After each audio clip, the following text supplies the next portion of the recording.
Krishna. And they seem to be completely absorbed in everything opposed to Krishna consciousness. So is there something more powerful than Krishna's attraction? Krishna is all attractive, that we know. So if he's all attractive, what is that power that seems to be stopping everybody from getting attracted to Krishna? It can only be Krishna, nobody else. Only Krishna has the power to stop somebody from not getting attracted to him. It's an interesting point. Because otherwise there's no way you can not be attracted to Krishna. Because by definition, the very word Krishna means all attractive. He attracts everyone completely, thoroughly. So the fact that there are some living entities who do not get attracted to Krishna, it means that Krishna is doing something to prevent them from getting attracted to him. So why would he do that? Because those living entities want it. So therefore he gives them a curtain over their eyes, a curtain of the illusory energy, a curtain of Maya. Just like sometimes you see, if you wear glasses that are red, tinted with red, you see everything is red. If it's tinted with green, you see everything is green. So similarly, Krishna has given those living entities spectacles, so to speak, of Maya. So they see everything apart from Krishna. They see everything separate from Krishna. And then they think that's the reality, and they think Krishna is illusion. They can't believe that Krishna exists. One time, you must have heard that amusing story. It's a true story though. When Prabhupada was in America, then one reporter asked him this question. You seem to be so confident and sure that Krishna exists. Now what if you found out after death that Krishna doesn't exist? What would you do? So Prabhupada replied very comfortably.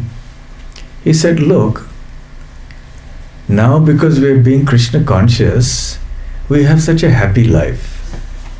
We are singing, we are chanting, we are dancing, we are taking delicious prasadam, we are having such wonderful association, we have so much nice philosophy, so many nice stories.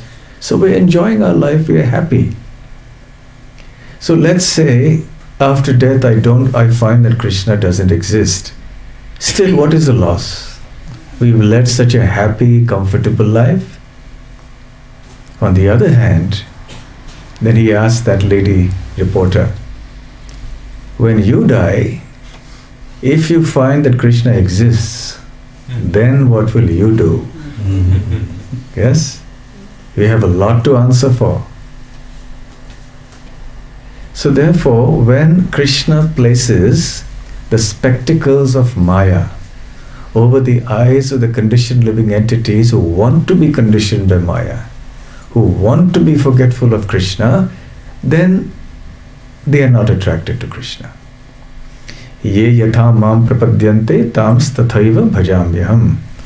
As each living entity wants to act towards me, I reciprocate accordingly. Whatever state of mind or mentality somebody has regarding me, I reciprocate. If somebody loves me, I love everyone anyway. But if somebody loves me, I reciprocate very actively. If somebody wants to be my enemy, then I also reciprocate. I act as that person's enemy, not because I am factually the enemy of that person, but because he wants to be my enemy and he wants me to be his enemy. So I act as his enemy. If someone wants to deny my existence, I give him the intelligence by which he can deny me and present jugglery of words to try to convince others that God does not exist. So whatever the living entity wants, Krishna tries to fulfill. So therefore the fact that people are not attracted to Krishna means that they are not attracted because they don't desire to be attracted. And seeing that desire, Krishna then places these spectacles on their eyes. Naham prakashah sarvasya yogumaya samavritah mudho yam nabhijanati lokoma majam avyayam. So in the Bhagavad Gita, Krishna says, it's because I place this covering of Yogamaya or Maya on the eyes of these living entities, they cannot understand me, the Supreme Personality of Godhead, the Lord of all living entities. They do not understand who I am, what my position is. That is why people don't get attracted to Him. And when they don't get attracted to Him, naturally, where is the question of seeing His hand in our life? Even if the hand of Krishna is obvious to everyone, still they will not see it.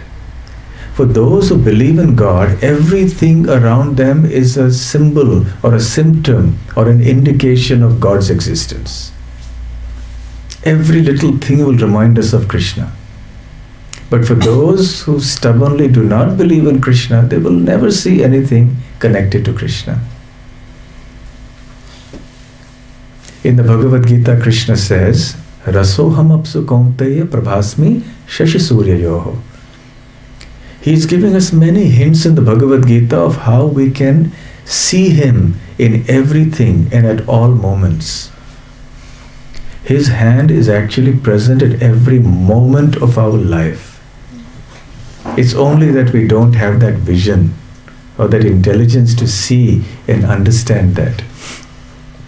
So when he says, Rasoham apsu kaunteya, O son of Kunti, I am the taste of water. He is making such a dramatic statement that will help us to remember Him every day.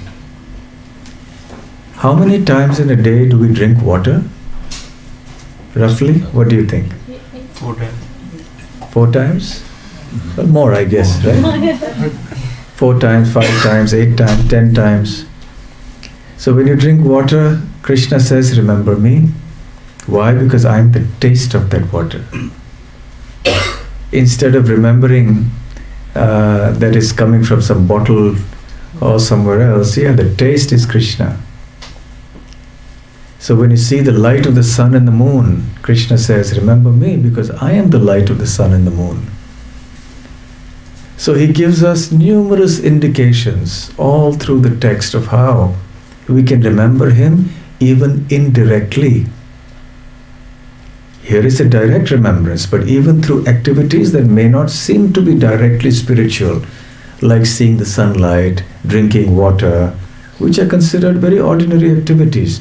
But even through these activities, we can see Krishna's presence and therefore perceive His hand in our life, His presence in our life.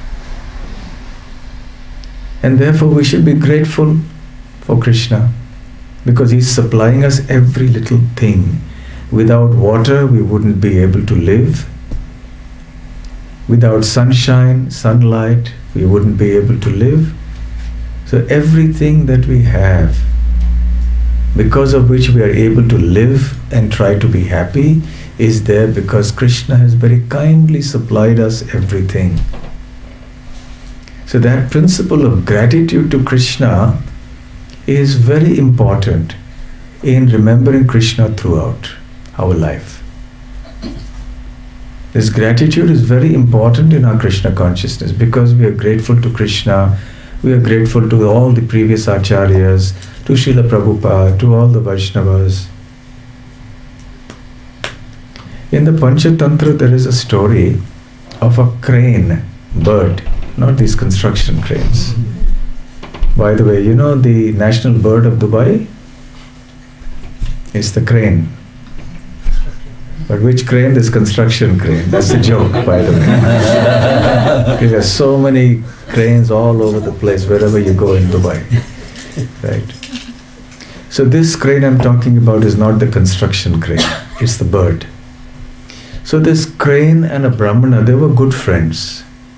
They got very close to each other. Now it so happened that this Brahmana was very broad-minded and very detached and self-satisfied. So he wasn't greedy, but the crane was very greedy by nature. So the Brahmana would help the crane in every little thing. But the crane didn't seem to be very grateful, but the Brahmana did not mind. He was simply acting according to his nature. So one time, the crane was looking sad. So the Brahman asked him, what happened? He said, I want to get wealthy. I want to become very rich very soon. And I thought you would help me. But you're so detached, you're just happy living in a little hut. But I want money. I want a lot of wealth. Oh, really? Okay, then I can tell you something. There's this group of Rakshasas. Rakshasas, demons who live at the other end of the forest. And because I help them, I'm very friendly with them. Even though they're very inimical and hostile towards everybody and they kill them, but to me they're very friendly. And they have some supernatural powers. And they can give you a mantra by which you can obtain a lot of wealth. So then he said, okay, but if I go to them, then they will kill me. He said, no, you just give my reference. And then they will be okay with you. So he goes inside. And they want to pounce on him. But then he said, no, look, I'm the friend of such and such Brahmana. Oh, all right. Then you're our guest, you're our friend. Come, sit down. What can we do for you? I want that mantra from you that will make me very rich. Okay, since you're that Brahman's friend, all right, we'll give it to you. Here it is. They told him the mantra. And then he came back and he was very happy because he became very wealthy. But then he started thinking, I want to be the only one with this mantra. But this Brahmin also knows it. So I must do away with him. So then he kills him. Now the Rakshasas, they're also empowered with some kind of supernatural ability by which they were able to understand what had happened. So he went back to them for some other mantra and they said, no, we understand what you've done and we would have liked to kill you and eat you, but we are not cannibals. And also we have a principle. Even though we kill many, but our principle is we never kill an ungrateful person. So we're not going to kill you ourselves. But what we're going to do is to send you off to our cousins who are cannibals. They're also Rakshasas, but they eat humans. So we'll send you off to them. So they took this crane and they handed the crane over to those cannibal Rakshasas. They said, if you don't want to eat, why are you giving him to us? He said, because we have a principle that we don't eat ungrateful people or animals. So then they said, actually we eat humans, we eat each other also. But we have a principle. We also never eat ungrateful entities. So this was the moral, the story there. The moral of the story being, I remember this from, we used to read Panchatantra, somehow this story came to mind. How many of you have read Panchatantra, by the way? Oh, 50% of your life is gone if you haven't read. Childhood should be full of stories. Full of stories. We should have so many stories that we learn from, many lessons. Later on in life, then we realize the value of these things and we can apply them in our life. They have many instructive lessons to also learn. Anyway, so the story is that an ungrateful person is not wanted anywhere. Can never attain success in any endeavor, in any initiative. So all the more so in Krishna consciousness, if you really want to see Krishna's hand in our life and to be conscious of Krishna all the time, we have to be grateful to Krishna. That He's providing us not just everything we have to eat and to survive and live, the food we eat, the air we breathe, the oxygen, the light and heat and everything. But He has supplied us with the association of devotees, because of which we are able to remember Krishna. We are able to understand who Krishna is, to believe that He is the Supreme Lord. So this principle of gratitude is very important internally, to cultivate that. Also, along with this, an important point is that we should try to avoid getting distracted by our possessions and by our desires for happiness and progress in this world. They act like blinds for us. They act like further curtains which blind us and which distort our vision. So even though we may be devotees and we are seeing Krishna's hand, but very often that vision gets obstructed. Imagine you're driving a car and it's raining heavily, and the rain is coming in straight onto the windshield in the front. So you have to have a wiper that removes it. It removes the water away instantly.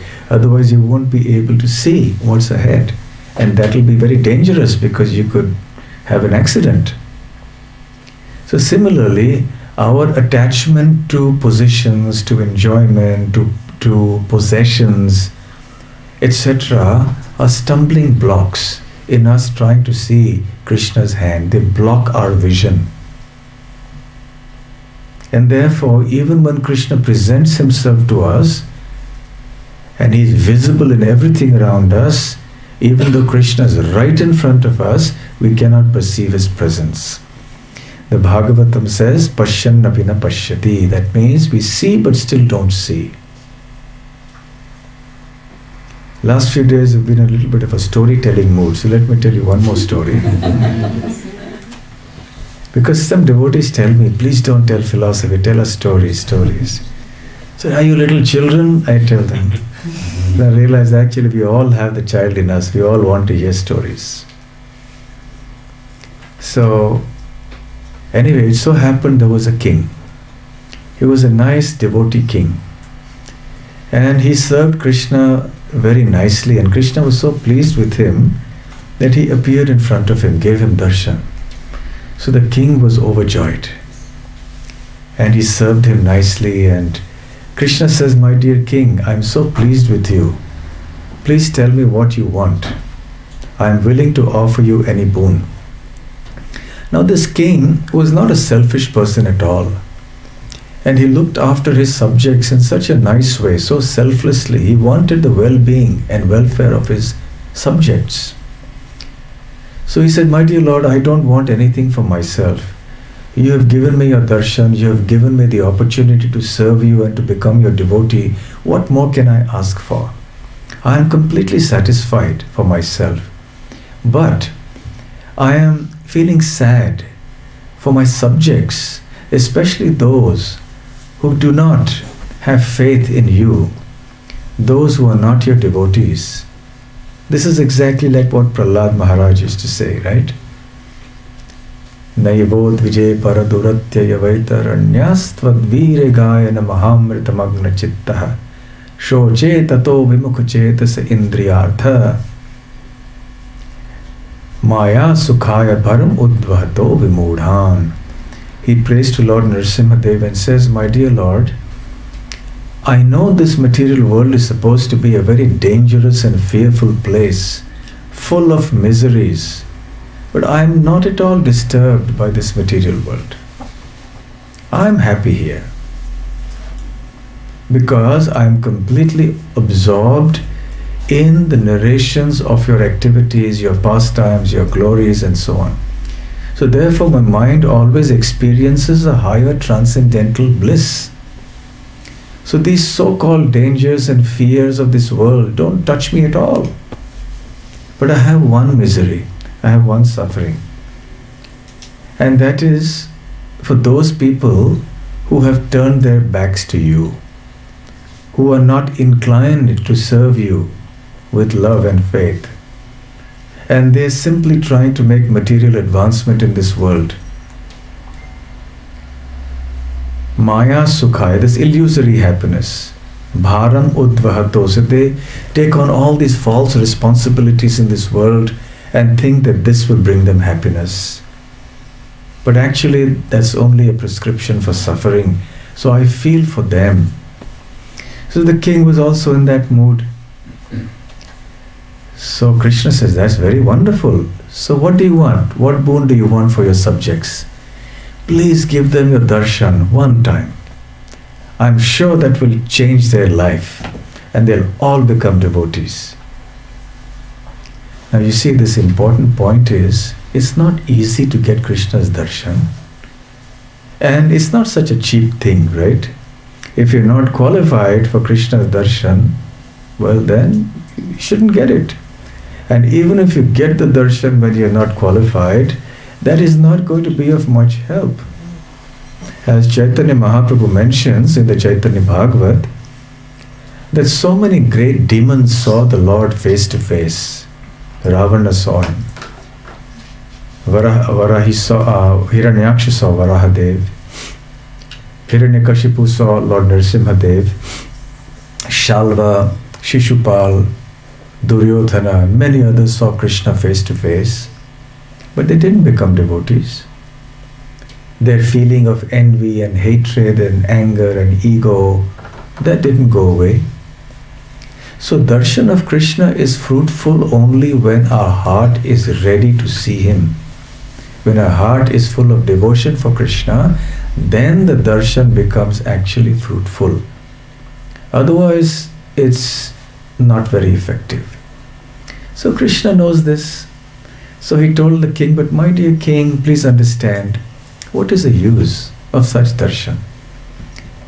Only one who is qualified to see me by dint of devotion will see me. Otherwise, there will be no benefit for them and they will not be able to see me also, even if I come and stand in front of them. But the king was saying, my dear Lord, please, for the sake of my people, I love my people very much. So he said, all right. So what we'll do is, I'll be standing on the hill outside the city. There was a certain hill that was some distance away from the capital city. I'll be waiting there at noon tomorrow. So you bring the subjects along with you. So the king was overjoyed. He said, yes, certainly, my lord, I will do that. So he made announcements all through the kingdom, and then everybody said, yes, yes, we would like to have darshan of Lord Krishna. So then the whole population of the capital city started on this journey towards that hill that was at some distance.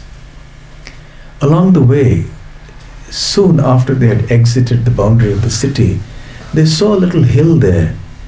But lo and behold, this was not an ordinary hill of mud and stones. It was made of coins. Coins of copper. Copper also has some value, right? It's not useless. So they say, oh, many of the citizens rushed towards that because they were greedy. They felt, oh, I can take so many coins here and I can become rich. I can store up these coins. So they went and they started hoarding these coins. And the king was saying, don't be greedy, don't be greedy. Just take darshan of Krishna. That is more valuable than anything else. That is the greatest wealth in life. But they were so preoccupied with those coins, they could not understand or pay heed to the king's good advice. So the remaining people continued to walk with the king. After some time they found another hill, but this time it was a hill made of silver coins. And some other people there, they said, my God, silver coins. So they forgot God, who they were going to see, because silver was their God. So they went and they started getting as many silver coins as they could, putting them in the pockets, putting them here and there.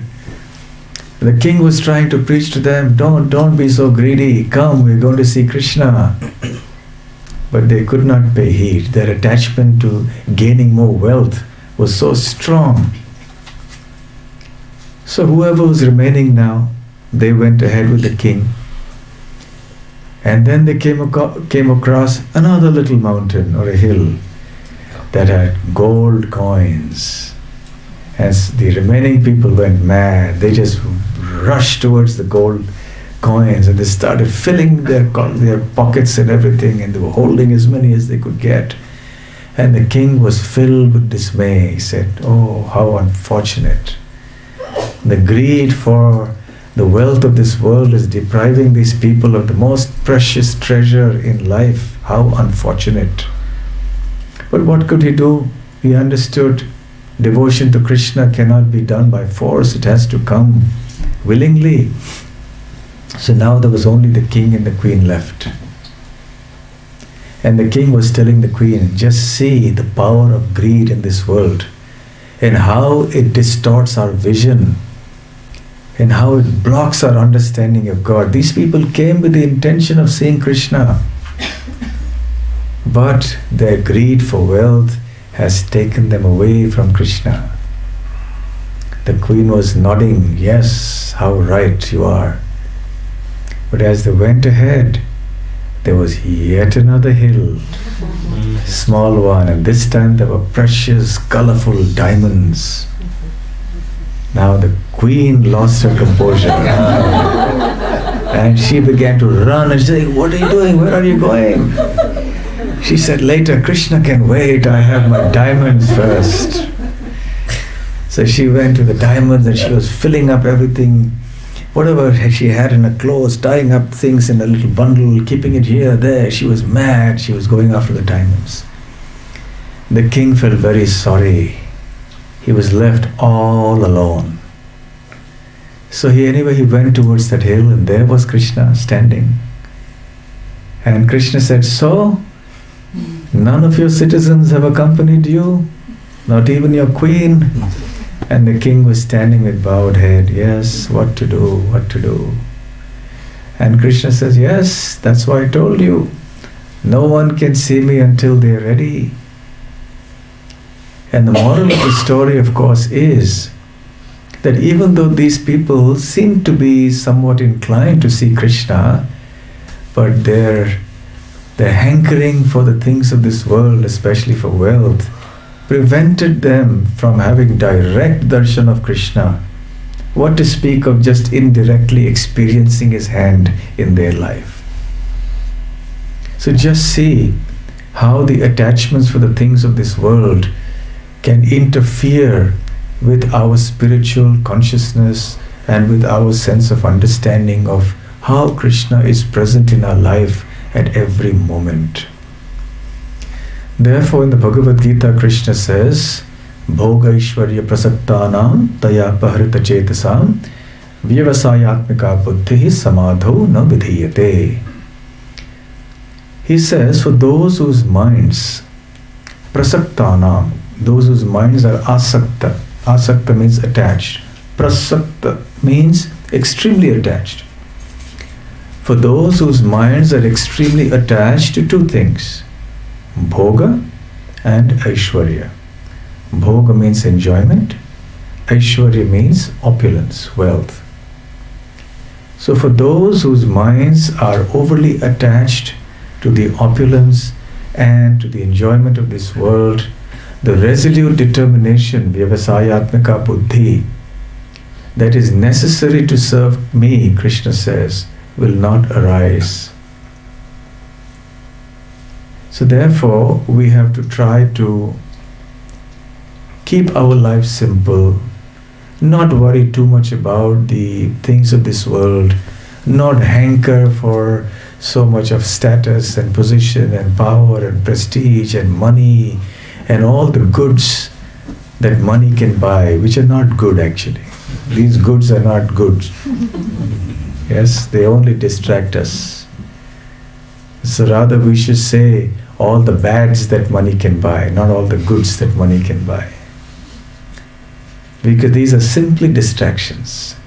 The more and more of these things that you accumulate, the more they will distract you from Krishna, because you have that many things to take care of now. And how do we achieve all of this?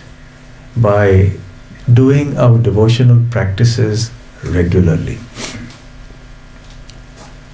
There is a very famous verse that from the Puranas which Srila Prabhupada used to quote very often.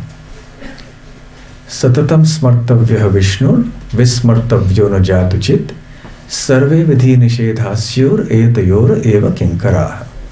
How many of you have heard this verse? Okay, it's a very important verse. The meaning of this verse is Satatam smartavya Vishnu. Always remember Vishnu or Krishna. Vismartavyo na jatuchit. At any moment you should not forget him. In other words, always remember him and never forget him. Sarve vidhi nishedhasyur etayor eva kinkaraha. All the rules and regulations given in the Vedic scriptures are simply servants of these two fundamental principles. Which are the two fundamental principles? Always remember Krishna and never forget Krishna. Now, don't both these things mean the same thing? If you're always remembering Krishna, then obviously you're never forgetting Krishna. So why are these two things mentioned here separately? Can anyone say? Why is this injunction, these two injunctions given separately when they actually mean the same thing? Yes. One is spiritual, one is material? Yes, but why separately? Just saying one of them is enough. One means the other. If you're always remembering Krishna, then automatically you'll not forget Krishna. If you say never forget Krishna, it means you should always remember Krishna. The answer is because this injunction is meant for devotees like us who are practicing to remember Krishna, who have not yet reached the point where we always remember Krishna. You see, if someone hears this verse, he may think, a new devotee may think, well, Krishna consciousness is not for me. How can I think of Krishna at every moment? Is that possible? It's not humanly possible for me, so I can't do it. So he may get discouraged. So Srila Vishwanath Chakravarti Thakur, one of our great acharyas, has commented on this verse and said that actually what this verse means, when it says, always remember Krishna and never forget Krishna, means that every day you should perform activities that will help you to remember Krishna. Every day you should do things that will ensure that you don't forget Krishna. It's not on a moment-to-moment basis for us, otherwise we just get frightened and go away saying, not for me. So Vishwanath Chakravarti Thakur is telling new devotees like us, because we're all new devotees, yes? Even if we've been around for some years, we're still very new. He said, don't be worried. This means that you must practice your sadhana bhakti every day and follow the rules and regulations. So, always remember Krishna means every day you must perform activities that remind you of Krishna. Like what? Chanting Hare Krishna. What else? Worshipping the deity. Reading Srimad Bhagavatam and Bhagavad Gita. What else? Doing kirtan. Taking prasadam. Having association of devotees. Hearing lectures on Krishna consciousness. Serving devotees. Serving devotees. Holy Dham. Living in the Holy Dham. Living in the Holy Dham, or at least visiting the Holy Dham whenever possible. So these are the positive spiritual actions that will help us to always remember God. When you always remember God, you will also see His hand in your life. You will experience how He is there with you at every instant. So just as always remember Krishna means that we should perform those spiritual activities that help us to remember Krishna, similarly, never forget Krishna means to avoid those activities that will make us forget Krishna. So what are those activities which when performed, will make us forget Krishna? Non-devotee association. Non-devotee association, correct. What else? Eating outside. Eating outside, meaning you can eat in devotees' homes, but eating in karmi restaurants, yes? Watching Then? TV and movies. Watching TV and watching karmi entertainment and such things. What else? Reading mundane literature. Reading mundane literature. Healing and watching Bollywood. Bollywood, yes. Hollywood and Bollywood, yes. What else? What about the 4 regulative principles? Yeah. You shouldn't forget that, right? Sadhana. We have to follow them. Why are the 4 regulative principles there? Following the 4 regulative principles is not a spiritual activity. Are you shocked? Not eating meat doesn't make you very spiritual, you know. There are many vegetarians also. Of course, it's less sinful, undoubtedly. But merely being vegetarian, merely not drinking alcohol, etc., doesn't make you, in and of itself, a spiritual person. But if you do these things, that interferes in the process of you becoming spiritual. So therefore, you have to not do those things. You know, when you go to a doctor, he gives 2 types of instructions, do's and don'ts. You eat this food, you take this medicine, you do this, you do that. And he also gives a series of don'ts. You don't do this, you don't do that. So similarly in the Vedic scriptures, we have 2 types of injunctions. Vidhi, which is rules that must be done. And Nishedh, which means prohibitions, which must be followed. So the rules like chanting Hare Krishna, reading Bhagavatam, associating with devotees, they are vidhis, which help us to remember Krishna always, to see and feel His presence in our life. The Nishedha, the prohibitions, are meant to prevent us from forgetting Krishna. We have to do both these things. Let's say you're cooking, you're trying to light a fire. As soon as you lit it, then you pour some water on it. Again try to light it. Again pour water. What's going to happen? You're never going to be able to light the fire. Because when you're lighting the fire, you shouldn't do anything that will interfere with the growth of the fire. So similarly, when you're chanting Hare Krishna, we shouldn't do activities that will interfere with the Hare Krishna Mahamantra producing love of Godhead in our heart. So when we do all these prohibited activities, then they are obstructions for us. They come in the way of us being able to see Krishna's presence and His hand in our life. So therefore we have to follow our sadhana bhakti very strongly. And when we do that, automatically the perfection will come. One day, whether it's today or tomorrow, after 10 years, after 50 years, this life, next life, it will come. So we must remain sincere in the practice of our Krishna consciousness. We must persevere and not lose heart. If you're going to lose heart, oh well, I've been practicing 5 years and I still don't get tears of ecstasy and I don't get all that shivering that we hear about in the Srimad Bhagavatam, and my hairs never stand on end when I chant Hare Krishna. Therefore, I better stop chanting because it doesn't seem to be working. No. So we have to continue, and the more rigorously and sincerely we follow these principles, the more the results will show. Inasmuch as the more obedient a patient is, the quicker he or she will get relief from the misery. But the unfortunate fact of the matter is that patients are usually impatient. Yes? We want the results very fast, and it doesn't happen, we blame the doctor. So similarly, as practicing devotees also, we shouldn't become so impatient.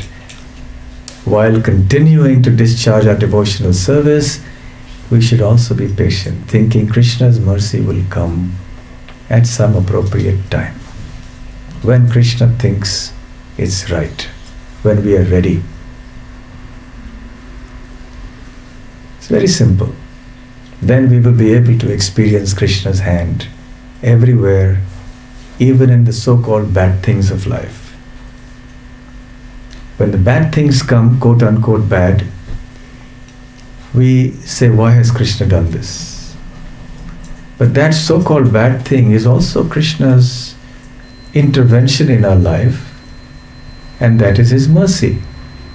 So we should not make a distinction between good and bad on the material platform, that is, in our life. Materially, some things may be good, some things may be bad. As far as devotees are concerned, both are to be seen as the mercy of the Lord, as the Lord's kind guiding hand in our life. If we have this attitude and this approach, then definitely our life will be lit up with Krishna consciousness everywhere. Hare Krishna, Krishna Krishna, Hare Hare, Hare Rama, Rama Rama, Hare Hare. Hare Krishna. Any questions, comments, differences of opinion, objections? I was finding it difficult to understand how once we see Krishna, we still not have an attraction for Him. I was wondering if you could explain that further. When we see Krishna, we still don't get an attraction for Him. Why is that? An extreme case of that is when Duryodhana saw Krishna, didn't get attracted to Him. Is it because Shalva saw Krishna, didn't get attracted.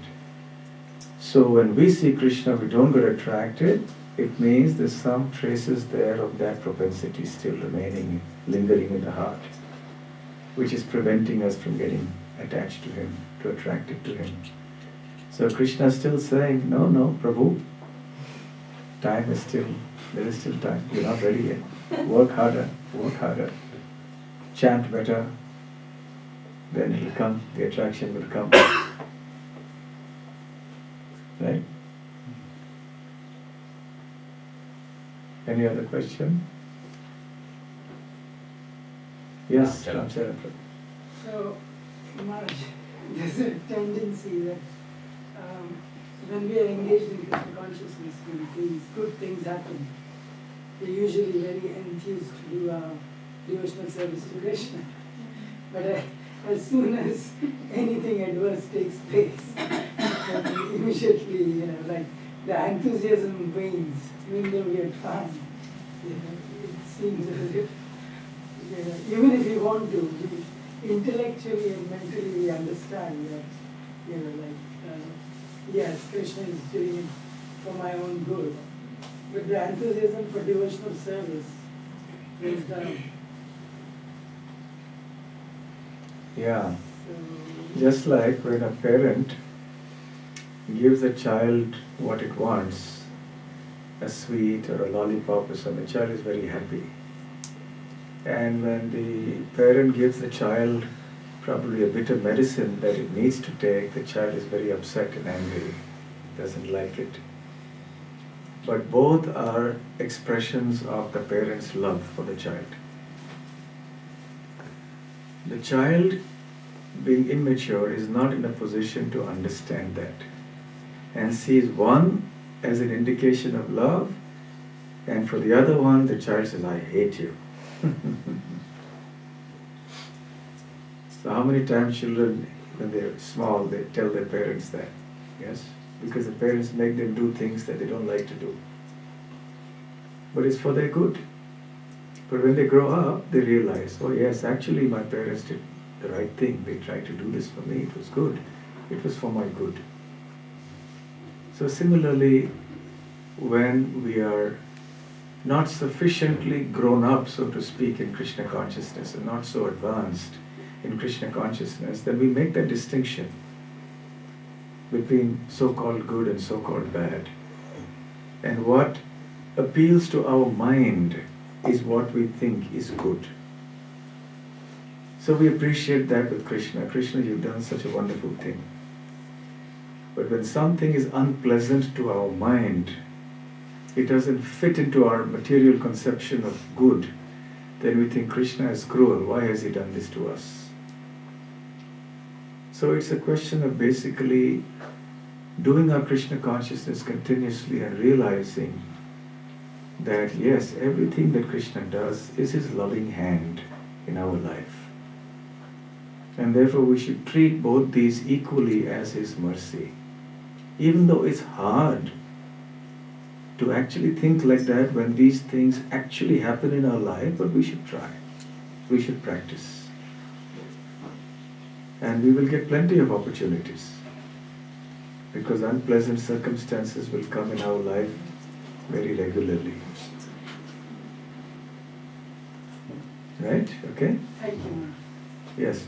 Maharaj, if we know a friend who we know that once they're attracted to Krishna, they will get attracted, and yet the curtain is not going up. What should we do as their friend to help them at least recognize Krishna? Okay, your question is that if we have a friend and the curtain of Maya is right, they're wearing the spectacles of Maya, and you want to bring them to Krishna consciousness and they're not so keen. Yes? They're not so keen. You know that once they recognize and they get attracted, they will be quite strong in their attraction. But it's getting that initial stage. Okay, so once you know that once they get some understanding of Krishna, then they will become attracted. So then we should make our efforts to remove that curtain. If they are receptive, if they are willing to listen, then we can speak to them, but in a way that is palatable to them. Right? So we have to judge what each person is like and what it is that they would like to hear that will help them to progress in Krishna consciousness.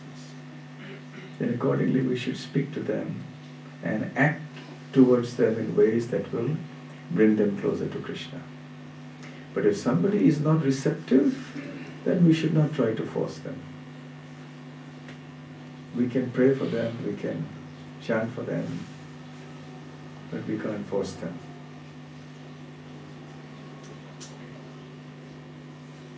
Any other questions? Yes.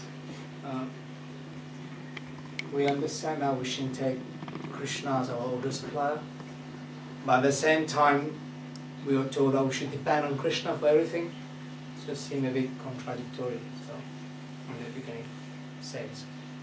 Well, on one hand, we see Krishna's hand in everything, and the other hand, we're told to depend on Krishna. Yeah, we're told we shouldn't take Krishna as our order supplier. We shouldn't take Krishna as the order supplier. On one hand, we're told that, and on the other hand, we're told that we should always depend on Krishna. Right? Yes, it's true. You see, when we are told that we should depend on Krishna, it means we should depend on Krishna once we have done what we are expected to do. We shouldn't avoid doing what we are supposed to do and then justify it by saying, well, we're supposed to depend on Krishna. Let's say, as I give this example often, you're living in a house. Now you're dependent on Krishna for the protection of your house, your family. But do you also have a duty in terms of protecting yourself, your family and your house? Is it also your duty to lock your house at night, every night before you go to bed, to see that everything is securely done? Yes. After you've done that, you've taken whatever precautions are reasonably possible from your side. Then you depend on Krishna for protection. But if you avoid doing that, and you say, well, I'm depending on Krishna for protection, so I'll leave my doors open, wide open. The windows, doors, everything open, and Krishna will protect me. that is not right, because then you're actually testing Krishna. You're actually throwing thing to Krishna, say, Krishna, let's see if you're going to do that. I'm throwing this at you now. See whether you'll hit the ball back to me now. So depending on Krishna means first doing what we're supposed to do and then depending on Krishna. Yes? And after that nothing happens, yes. We take whatever Krishna gives as Krishna's mercy. Right? Any other questions? Yes. You talked about the doctor giving the patients do's and don'ts, and typically, if you follow that procedure, you can see very tangible results relatively soon, or if not soon, it's relatively tangible as to what the outcome of those procedures would be. For us to persevere in the spiritual life, and if we follow the process that we're talking about, what are some tangible symptoms that we can feel internally, or a third-party person, a guru or somebody senior can observe and just encourage us to say, look, it's happening, and just persevere, because it's hard to see what the tangible symptoms are. Okay, so the question is that the analogy was given of a doctor giving do's and don'ts. So those results are tangible in a short span of time. So the spiritual instructions that are given to us, the do's and don'ts, what kind of tangible results or symptoms should we expect once we are following the do's and don'ts? The answer is, of course, very simple. We start liking to come to the association of devotees. We start chanting Hare Krishna, which we were not doing earlier. We give up certain activities which we were doing earlier, which we are not supposed to do. We stop doing those activities. In other words, we start doing things that are helpful for Krishna consciousness. We stop doing things that are harmful for Krishna consciousness. It's work in progress. So to the extent that we have progressed in that line, the results will be seen.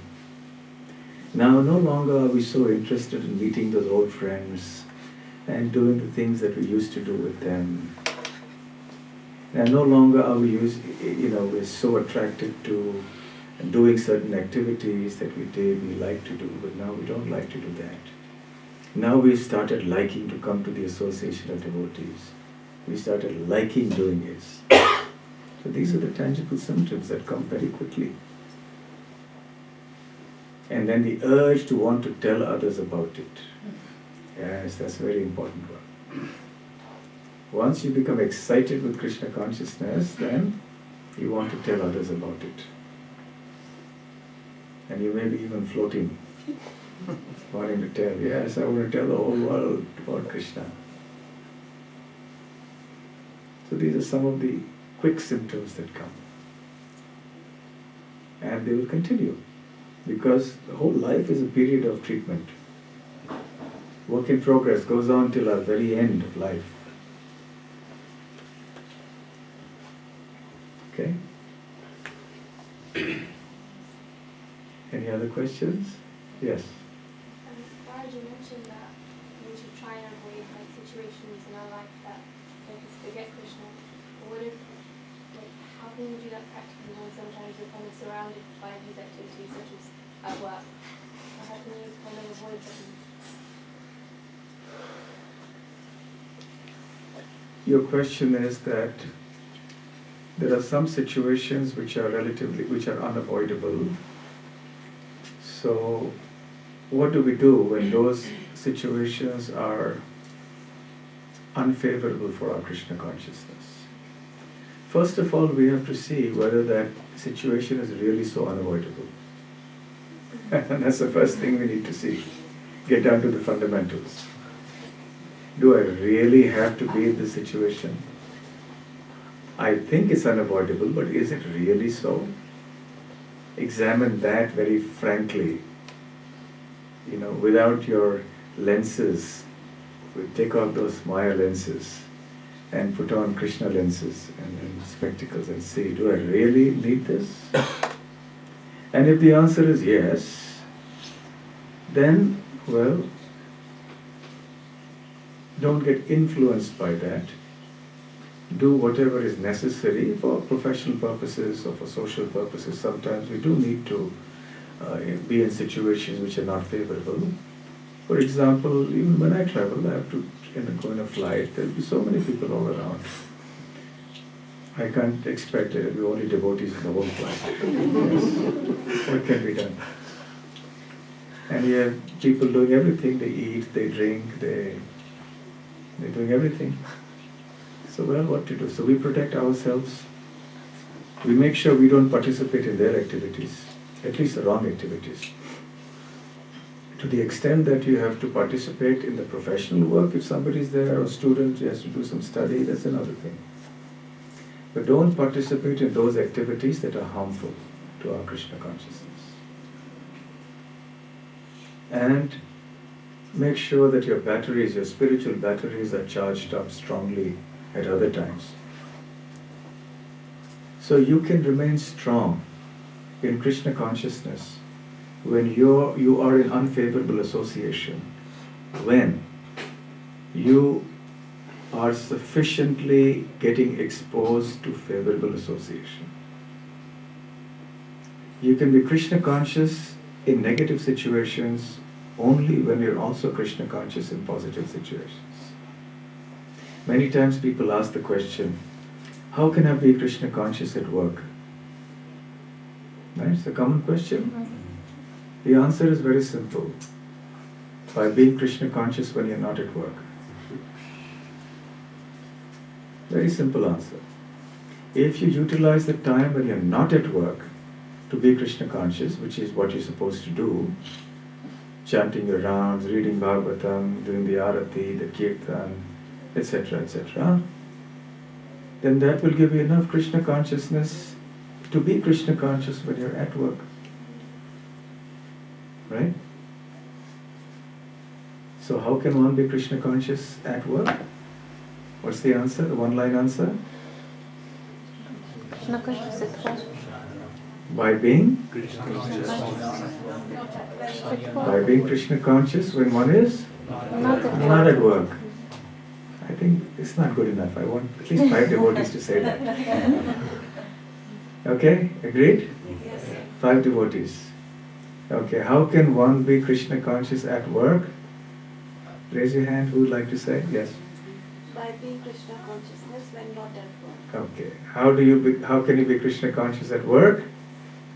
By being Krishna conscious when you're not at work. By being Krishna conscious when you're not at work. How can you be Krishna conscious at work?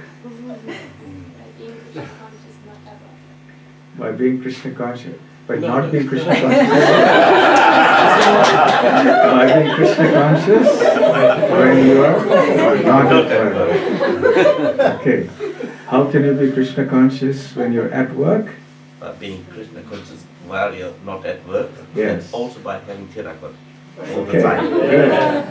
It helps me come out. Some places tilak may not be allowed, but fundamentally that's it. So one more time. How can you be Krishna conscious when you're at work? By being Krishna conscious when not at work. By being Krishna conscious when not at work. If you're Krishna conscious when you're not at work, then it will spill over. And even when you're at work, you have to take your precautions, of course. Right? And you have to have little reminders about Krishna, even when at work. Your screensavers and little pictures you carry around and little things which you can do to help you to remember Krishna. Okay? So thank you very much, Ramcharan Prabhu, Bhagavati Mataji and Vrinda Sundari Devi for your hospitality and for arranging this nice program and calling so many devotees Thank for you. a Krishna conscious gathering. Thank you, Madam. Okay, thank you very much. Hare Krishna, Srila Prabhupada ki jai.